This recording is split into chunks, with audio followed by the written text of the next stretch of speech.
Let's go to David Chalian now, who has some exit polls from Michigan, Wisconsin, and Arizona. Three battlegrounds we're hoping to hear from soon. David, what stands out? You look at the data from these three key states. Yeah, as the polls are about to close in these three critical battleground states, I wanted to look at Biden's approval rating just as sort of a baseline of the environment in these three states.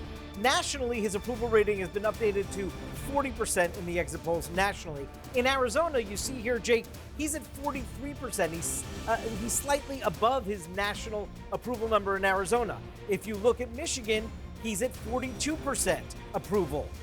Again, slightly above where he is nationally at 40. But Wisconsin's a different story.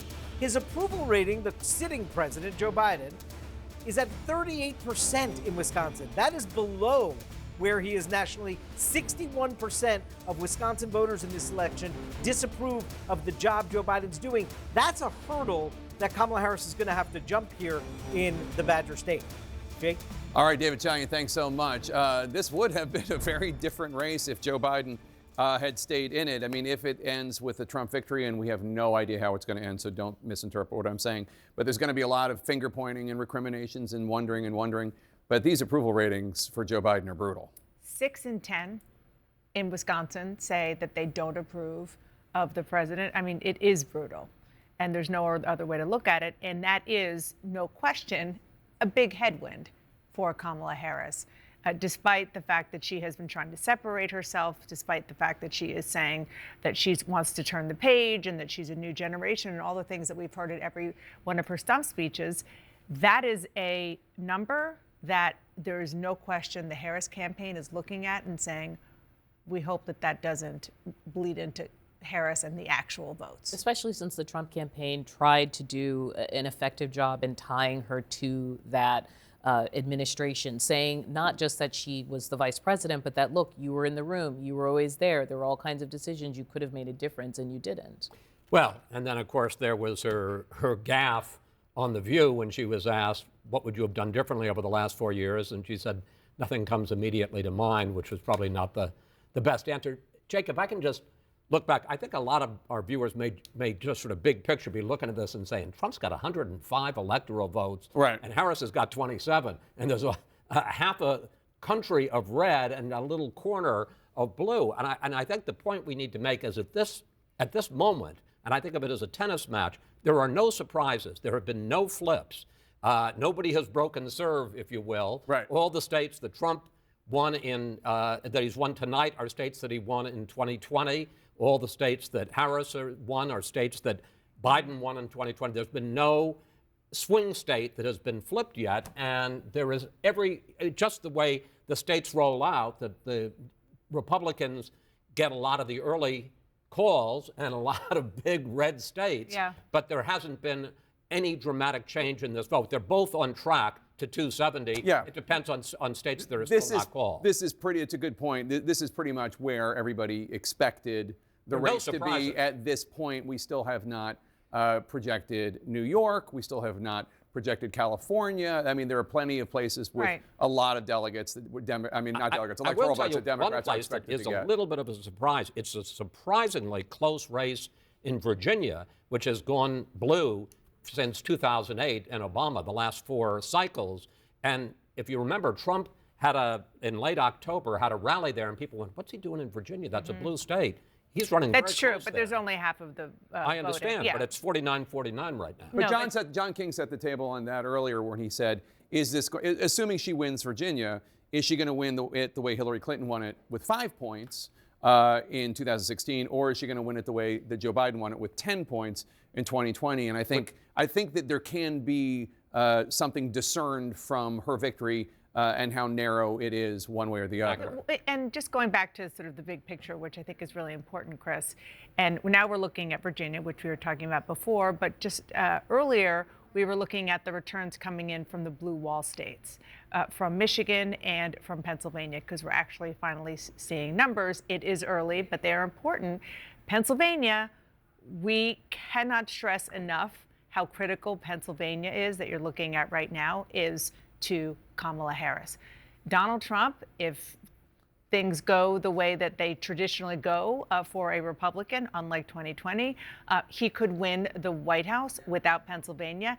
It is hard to see in most of these paths, Kamala Harris winning the White House without Pennsylvania. And you see there 68%. That's what she has now. It is still extremely early, only 13% in. Right, and this is the point that Chris is making about the larger electoral map. It also applies to the vote that we see in Virginia and the vote that we see in Pennsylvania.